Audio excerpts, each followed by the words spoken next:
É isso mesmo, Marcos, e acho que para isso mesmo José António Rabassa da União das Misericórdias está connosco para nos ajudar, porque a própria União das Misericórdias o que é que fez? Lançou agora uma plataforma para que tudo isto seja transparente. Eu acho que esse é seguramente o princípio fundamental deste site que vocês lançaram, que tem por nome também Juntos por Todos, como o concerto do Mel Arena, para que as pessoas saibam o que é que está a acontecer ao dinheiro, é isso?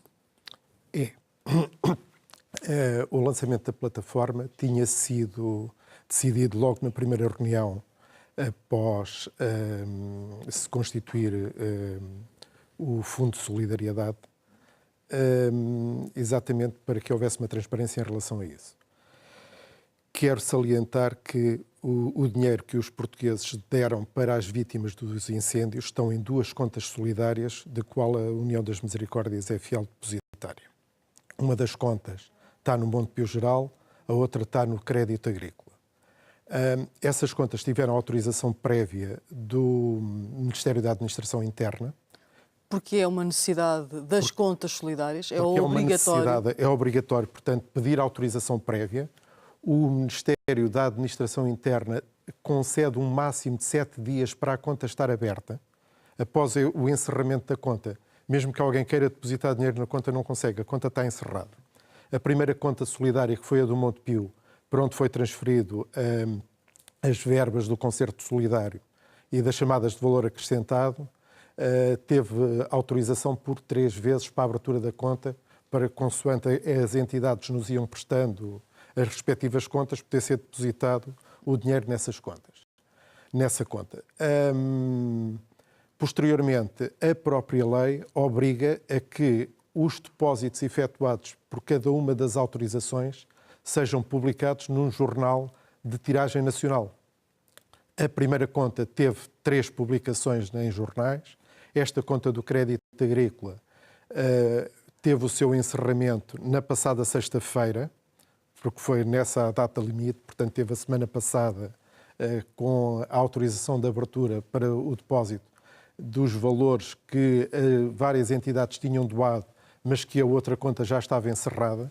E vai ter agora uma publicação, penso que durante esta semana. António, mas há aqui uma questão que eu acho que está na cabeça das pessoas, olhando para a vossa plataforma, tem do lado dos donativos mais de 2 milhões, portanto 2.097.761 euros angariados, depois há os impostos, que mesmo assim dá uma fatia significativa de quase 200 mil euros, mas os apoios concedidos são só 18 mil euros. Não são apoios concedidos, são os apoios concedidos já pagos, porque vamos lá ver, a partir do momento em que a CCDR Centro, que é a entidade que está a coordenar no local todo este processo de reabilitações, nos entrega as casas para reabilitar, a partir daí o apoio está concedido. Os apoios concedidos pagos são aqueles que estão na plataforma, ou seja, porque o apoio concedido é a reabilitação das casas. Nós vamos pagando aos empreiteiros conforme eles nos apresentam as faturas. E para haver uma transparência total entre o valor que está depositado em conta bancária e aquele que já foi pago, nós optamos porque aquilo que vai para aí não é o apoio concedido com a projeção da despesa a efetuar, mas sim aquele que está efetivamente pago. Portanto, o diferencial entre a caixa de cima e as duas caixas de baixo é o dinheiro que está nos bancos. Mas a questão é, independentemente disso, parece pouco dinheiro, parece que o processo é muito lento. Não, veja, Estas pessoas ficaram, de facto, sem casa. Sim, mas neste momento há 41 casas em processo de reabilitação entregues à União das Misericórdias e à Fundação Carlos de Gulbenkian. Dessas, 6 reabilitações estão com a obra acabada. 5, a obra está em curso. 12 são reabilitações totais que estão sujeitas a projeto, quer de construção, quer projeto de especialidade, e, portanto, essas 12 estão em projeto neste momento. As restantes 18 estão ou em fase de análise de orçamento e para escolha de empreiteiro, ou a aguardar, já são obras entregues a empreiteiros, a aguardar que os empreiteiros comecem as obras. O Sr. Presidente da República fez uma promessa que ia lá passar o Natal. Em algumas casas isso acontecerá. Mas em muito poucas casas.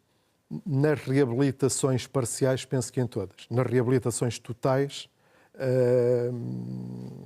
o próprio processo de licenciamento e de projeto não é possível, no espaço que existe até ao final do ano, que a reabilitação total esteja feita. Essas são 12 habitações das 41. Eu não sei se partilha se a maioria das pessoas partilharão desta minha dúvida. Porquê é que o processo é tão lento? Porque as câmaras que estão envolvidas nisto? Se eu quiser construir uma casa, eu calculo e estou preparada para que o processo de licenciamento, o projeto de especialidade, tudo isso cumpra os seus trâmites e demora o seu tempo. Mas não devíamos ter aqui também um regime de exceção para estas pessoas? E há um regime de exceção, ou seja, os prazos pela parte das autarquias são muito mais céleres do que seria num processo normal, mas não deixam de ter que obrigatoriamente ser feito esses projetos. Depois, outra situação que é necessária, eu vou-lhe dar só um exemplo, é necessária a autorização do proprietário para que a obra possa ser feita por um terceiro, porque não é o proprietário que está a fazer a obra. Temos um exemplo de uma senhora que vive numa casa, que a casa não é dela, é da filha, a filha é imigrante, teve que vir a autorização da filha do estrangeiro, do sítio onde ela está a trabalhar, para que se pudesse iniciar-se todo o processo. Portanto, há situações ali que têm a ver com isso. Há outras situações em que as casas vêm de heranças e as pessoas nunca restaram as casas a favor delas. E é necessário o processo entrar em nome do proprietário atual. Portanto, há problemas que teve a ver com todo um passado. Estava para trás da não legalização. E quase com a nossa forma cultural de ser, não é? Pronto, e veja, há aqui uma coisa que tem que ser dita. O IRU e a CCDR Centro, que são duas entidades estatais, fizeram um trabalho extraordinário porque conseguiram fazer o levantamento em pouco mais de um mês.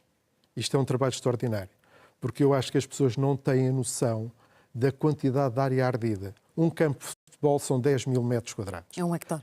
Arderam 55 mil campos de futebol. Não foram 55, foram 55 mil campos de futebol. Portanto, a área é imensa, é enorme. Quem espera, desespera, mas o que está a ser feito no menor tempo possível. Só para terminar, isto não vai dissuadir os portugueses em outras circunstâncias de catástrofes de continuarem a ajudar com a celeridade e com o empenho com que o fizeram desta vez? Eu espero bem que não. Por isso, esta plataforma, tentamos ser os mais transparente possível e prestar contas no fim.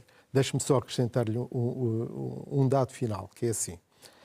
Além da plataforma em que pode ser sempre visto o diferencial e o saldo do dinheiro que está em conta, e isso pode ser fiscalizado, há a fiscalização trimestral pela parte da Secretaria-Geral do Ministério da Administração Interna em relação às contas, e nós e a Gulbenkian decidimos que houvesse uma das grandes empresas auditoras a auditar todos os processos. Portanto, acho que mais transparência do que isso não pode existir. José António, obrigada pela sua presença nas manhãs informativas da TV24. Acho que este esclarecimento era sem dúvida importante para as pessoas, para todas as pessoas que ajudaram. E já